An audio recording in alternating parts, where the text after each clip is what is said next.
লাহিড়ী টোলাতে রয়েছে আর এই মুহূর্তে মানুষের ভিড় দেখা যাচ্ছে। ইতিমধ্যেই প্রতিমা আসতে শুরু করেছে নিরঞ্জনের জন্য। আমি আমার ক্যামেরা পার্সনকে বলবো ফিলিক্সকে যে দেখাতে সেই ছবি দেখতে পাচ্ছেন, যেখানে ইতিমধ্যেই একের পর এক প্রতিমা আসতে শুরু করে দিয়েছে। নিরঞ্জন করা হচ্ছে প্রতিমা। আজ দশমী এবং দশমীর ইতিমধ্যেই বিষাদের সুর, একে একে জায়গায় প্রতিমা বিসর্জন শুরু হয়ে গিয়েছে।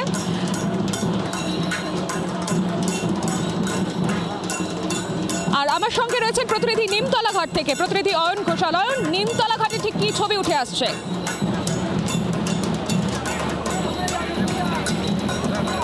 দেখো সৌমি, একটু আগে যখন সব্যসাচীর সঙ্গে কথা হচ্ছিল তখনই বলছিলাম যে এই মুহূর্তে কিন্তু মাথার ওপর সেই আকাশ ভাঙা বৃষ্টিটা নেই, যদিও আকাশটা পুরোপুরি মেঘলা এবং সেই মেঘের রং কালো, কিন্তু তা সত্ত্বেও যেহেতু বৃষ্টি হচ্ছে না, নিমতলা ঘাটে বিসর্জনের গতি কিন্তু অনেকটাই বেড়েছে।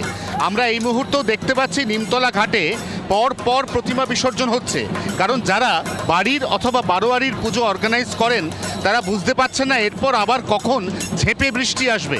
এরকমই একটি বাড়ি, আমি কথা বলবো আপনার সাথে, যে ঘরের মাকে যখন বিদায় জানান তখন ভেতরে ঠিক কতটা কষ্ট হয় আমরা সবাই বুঝি, কিন্তু তা সত্ত্বেও মাকে বিদায় জানাতেই হয়, কারণ বিদায় না জানালে মা পরের বছর আসবেন কি করে?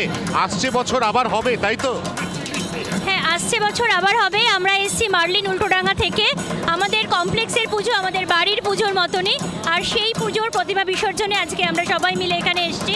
আসছে বছর আবার হবে, আসছে বছর আবার হবে, এটাই হচ্ছে প্রত্যেকটি বিসর্জন ঘাটের প্রত্যেকটি মানুষের, প্রত্যেকটি পুজো পাগল মানুষের একেবারে কমন মুখের কথা। আমরা এই মুহূর্তেও যে ঘাটের ব্যস্ততার ছবি দেখতে পাচ্ছি তার সঙ্গে নিরাপত্তার ছবি না দেখালেই নয়। নিরাপত্তা ব্যবস্থা এই কারণে কঠোর করতে। তুমি সঙ্গে থাকো, একটু মুকুন্দপুরের দিকে নজর রাখবো। সেখান থেকে রয়েছেন আমাদের অপর আরেক প্রতিনিধি বিশ্বজিৎ মিত্র। বিশ্বজিৎ, কি ছবি সেখানে?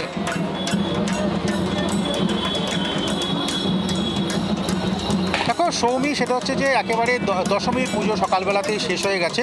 আমরা যখন দুপুরবেলাতে দেখিয়েছিলাম যে সেখানে সিঁদুর খেলা, ঢাকের তালে তালে মহিলাদের নাচ, তারপরে এবার একে একে দুপুর গড়িয়ে বিকেল গড়াতেই এবার গঙ্গার ঘাটে ঘাটে বিসর্জনের পর্ব শুরু হয়ে গেছে। আমরা ঠিক যেখানে দাঁড়িয়ে আছি নদিয়ার চাকদার মুকুন্দনগর ঘাট, এই সন্ধে হতেই এখন প্রচুর দূর দূরান্ত থেকে যারা যে সমস্ত বাড়ির যে সমস্ত প্রতিমা রয়েছে, যে বনেদি বাড়ির যে সমস্ত প্রতিমা রয়েছে, সেগুলোকে নিরঞ্জনের পর্ব শুরু হয়ে গেছে এবং ইতিমধ্যেই প্রায় 4টে থেকে 5টা ঠাকুর এখনো পর্যন্ত এই চাকদার মুকুন্দনগর ঘাটে, পাশাপাশি রানাঘাট, শান্তিপুর, ফুলিয়া সহ বিভিন্ন যে গঙ্গার ঘাট রয়েছে সেই ঘাটে ঘাটে প্রতিমা নিরঞ্জনের পর্ব শুরু হয়েছে। কোথাও সেখানে ধুনুচি নাচ, কোথাও বা ঠাকুরকে চতুর্দোলায় করে দুলিয়ে সেখানে মাকে বিদায় জানাচ্ছেন বাড়ির সমস্ত কর্মকর্তারা। পাশাপাশি এই একটা বার্তা যে সেটা হচ্ছে আসছে বছর আবার হবে। বিশ্বজিৎ, তুমি সঙ্গে থাকো।